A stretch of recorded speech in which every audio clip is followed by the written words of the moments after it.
Life. It's a thing we all have to go through. It's full of challenges, hardship, and wonderful moments too. My life was just like that as well. As a kid, life goes well, especially with school and mixing with kids your age. However, even though I took part in those things, it never seemed to grasp my attention for very long. I was intrigued with English, spelling, and writing.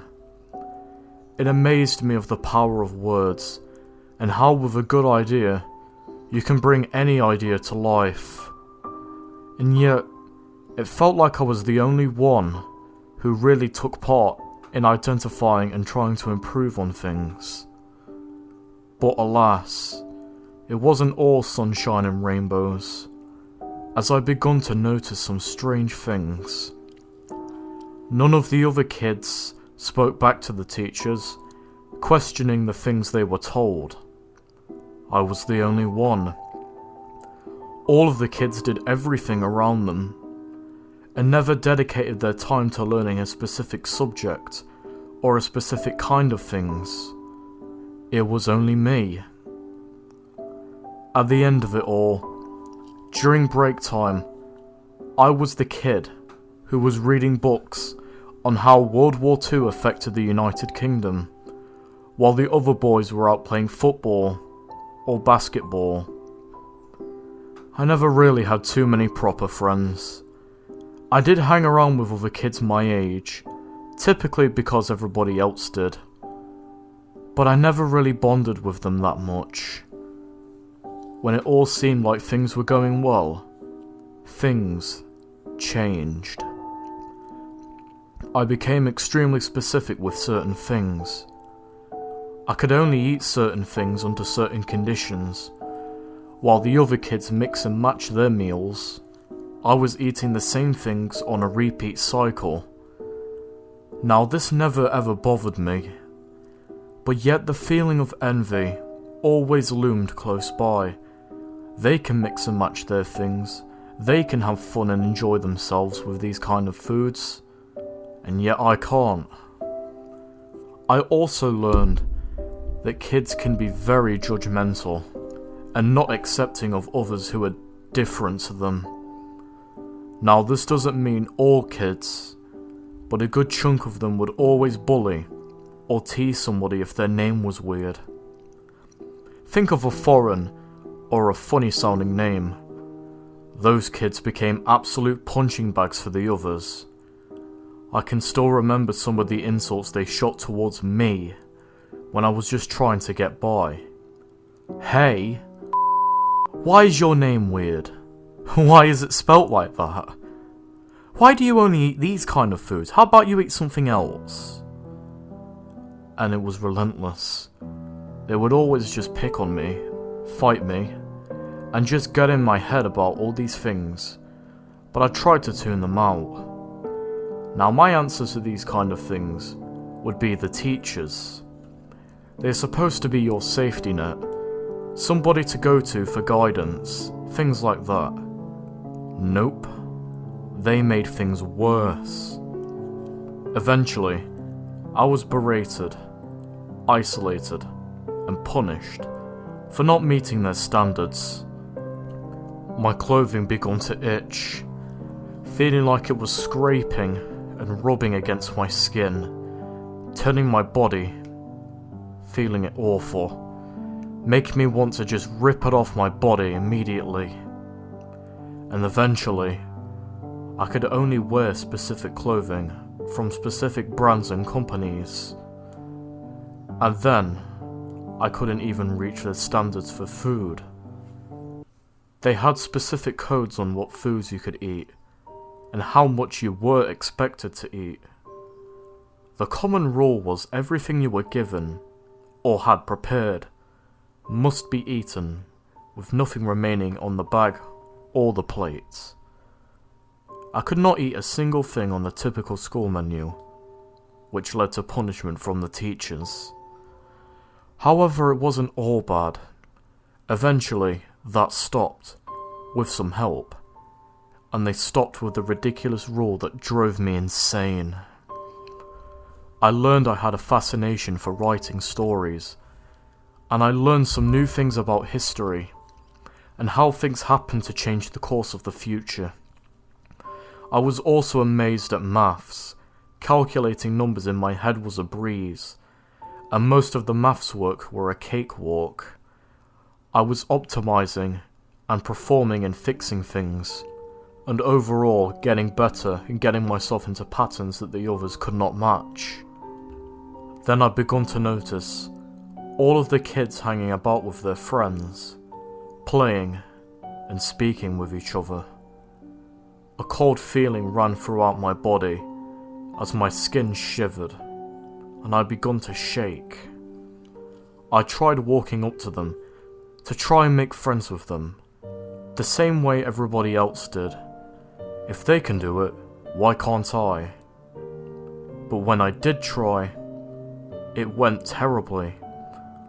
The words and sentences in my mind strung around, and the words I selected carefully for the conversation were apparently rude or not nice. I couldn't tell what it was that was messing up my words and skills to speak with people, but nonetheless I ran away while they ignored me and played their games. The insults, the voracious comments all played throughout my mind on a constant loop. All I could think about was the things that they would say to me, and how it just drove me through the roof, and I didn't know what to do. I never really wanted to speak to people because of how scared I was that I was going to mess up.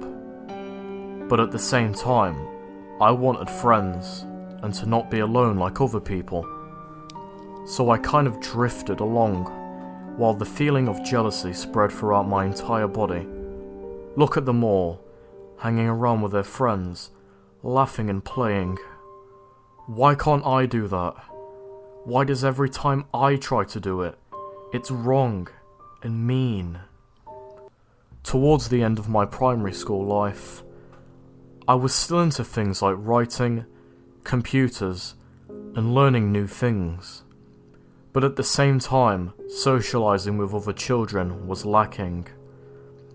My teachers were so mad and not tolerable of me in the slightest, because I worked different to the other kids. You're not allowed to leave the classroom.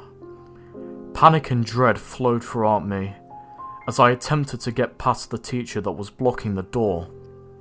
She held firm, and I felt tears flow down my eyes as I screamed in frustration.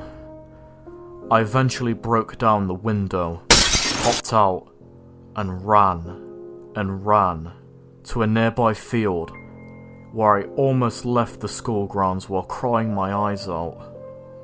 Couldn't they tell I was annoyed or upset? Why weren't they paying any mind to it? What's wrong? It eventually led to a point when my parents came down and were able to help me. I owe them so much for all the years they helped me progress, and that they were able to pick me up when I fell down. Somebody suggested that I should see a pediatrician on why I was acting the way I was. They ignorantly thought I was just making this up, or was being rude for the hell of it. One day, when I came back from school, I was sat down on the sofa, and I was told news that shocked me, and finally gave me the truth. You have something called Asperger's syndrome, or commonly known as high-functioning autism. My initial reaction in my youth was to cry. I thought I had caught some strange illness or something that was messing up my skill to speak with people. And it turns out that was partly correct. It wasn't an illness, and nobody gave it to me. I was born with it. It turned out that people who had Asperger's syndrome were known for having high intelligence in certain things, which I guess would be writing, computer skills, maths and history for me, but at the cost of their social skills becoming lacking. It wasn't all bad. I was just different to the other people, I was better at certain things while they weren't. I learned that even some of the greatest people in the world were different, like Sir Isaac Newton or Albert Einstein. My tears dried, and I realised it all made sense. No wonder the other kids couldn't see what I saw while they were in maths. They only saw the basic stuff and didn't try to optimise things and get into a pattern like I did. I was the only one there who actually understood things that they couldn't. I questioned things, while they didn't. I would think outside of the box, and retain knowledge for ages that they never could. It wasn't some strange illness. It was a superpower. A superpower to be strong and capable in certain aspects in life, but at the cost of other things struggling. I learned to accept it. It was just part of being me. But it never defined me. I was my own person. I just had something that made me different from other people. There was nothing bad with having it. Eventually, after figuring that out, news was told to the school, and they attempted to adjust and atone for their poor behaviour. But it didn't work. Mostly. Life was always an up and down for me, especially during my teenage years, but life seemed to make sense. I met other people who had the same condition that I had, and we bonded over it and got better. It was not some strange, still silly illness that made me terrible with people. While yes, I did struggle with speaking, it was more like a superpower. I was strong and capable, and people who have that are the same but with different things.